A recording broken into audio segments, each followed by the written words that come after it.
रोहतक के हिमायूपुर गांव के international para weight power lifting खिलाड़ी रोहित धनखड़ को हत्या मामले में अब नया मोड़ आया है। रोहित धनखड़ हत्या केस अब भिवानी पुलिस से ट्रांसफर कर रोहतक पुलिस को सौंप दिया गया है। वहीं आज रोहित धनखड़ के परिजन आईजी रोहतक रेंज और एसपी रोहतक से मुलाकात की। वहीं आईजी ने इस मामले में एक एसआईटी गठित करने एसपी रोहतक को आदेश दिए। इस हत्या मामले में रोहतक एसपी सुरेंद्र भौरिया ने एएसपी शशि शेखर के नेतृत्व में एसआईटी गठित कर दी। वहीं परिजनों ने भी रोहतक केस ट्रांसफर और रोहतक एसपी द्वारा एसआईटी गठित किए जाने के बाद उन्हें न्याय मिलने की आशा जताई। रोहित के परिजनों ने बताया कि 28 नवंबर को भिवानी के रेवाड़ा गांव में शादी समारोह में गए रोहित धनखड़ की 15 से 20 लोगों ने बेरहमी से पिटाई कर उसकी निर्मम हत्या कर दी थी। उसके बाद भिवानी पुलिस ने अब तक 5 को ही पकड़ा है, लेकिन उसकी हत्या में 20 के करीब आरोपी शामिल थे। इस केस को रोहतक ट्रांसफर करवाने को लेकर मुख्यमंत्री डीजीपी आईजी से मिले। उन्होंने हमें न्याय दिलवाने का भरोसा दिलाया। अभी केस भिवानी से रोहतक पुलिस को ट्रांसफर हो गया है। आज हम आईजी और एसपी रोहतक से मिलने आए हैं। वहीं इस केस में एएसपी शशि शेखर के नेतृत्व में एसआईटी भी बना दी है। हमें अब उम्मीद है कि उसके सभी आरोपी पकड़े जाएंगे, उन सभी को उम्र कैद या फांसी की सजा हो। मेरा सूबेदार कप्तान, मैं रोहित का चाचा, रोहित धनखड़ वेट लिफ्टर का चाचा।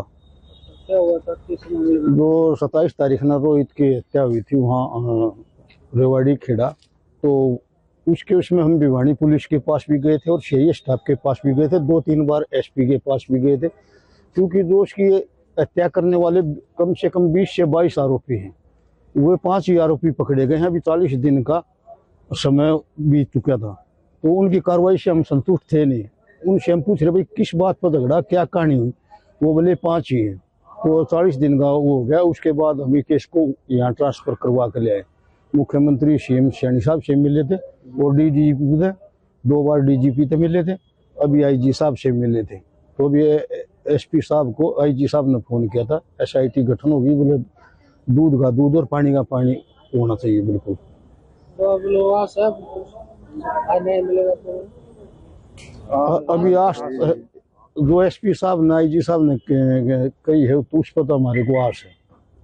क्या चाहते हैं? हम न्याय चाहते हैं, क्योंकि जो जिन दोषियों ने रोहित के साथ जो मारपीट की है, एक नेशनल लेवल का प्लेयर की हत्या की है, तो उनको चाहे उम्र कैद होनी चाहिए, चाहे फांसी की सजा।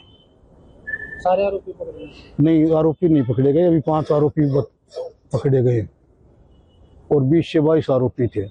पुलिस भिवानी पुलिस स्टाफ बता रहा 12, ठीक है। वहाँ से हम जो मैं वहाँ मौजूद था उससे पता किया तो बोले 20 से 22 आरोपी थे मरने वाले। 10-15 आरोपी और भी हैं जी। पैसा ले रहे हैं, वहाँ से निकाल रहे हैं, हर तरीके से उनको वहाँ मदद हो रही थी। नहीं तो पुलिस के लिए एक नॉर्मल ट्रांसफर होने के बाद आप लोगों को थोड़ा न्याय तो मिलेगा? हाँ, भी न्याय की उम्मीद हमारे को, क्योंकि वहाँ से ट्रांसफर हो गया, वहाँ कोई कार्रवाई हुई है नहीं 40 दिन के अंदर। जी, मैं रोहित धनखड़ का चाचा हूँ जी। वो जो भिवानी में हमारा लड़का रोहित बॉडी बिल्डर जा रहा था, उसकी हत्या हो गई थी। उसके बारे में हम अपना केस आ रहा है भिवानी से रोहतक ले आए हैं। आईजी से भी मिले जी, एसपी से भी मिले हैं। ये थोड़ी हमने संतुलन से मिली है जी। अब तक जो पुलिस की कार्रवाई हो रही थी, जो कार्य हुई थी, उसको लेकर क्या संतुष्टि थी? बिल्कुल भिवानी की यही उस तक बिल्कुल संतुष्टि नहीं थी, इसलिए जी आने पर 3 बार चंडीगढ़ गए हैं, तब ये केस आया जी। सीएम से भी मुलाकात की? सीएम से भी हुई थी। सीएम ने भी आश्वासन अच्छा दिया था जी।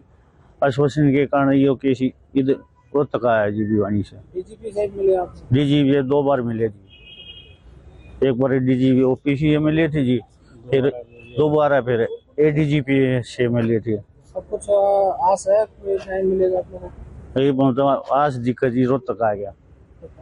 एसपी साहब मिली। एसपी साहब ने क्या आश्वासन दिया?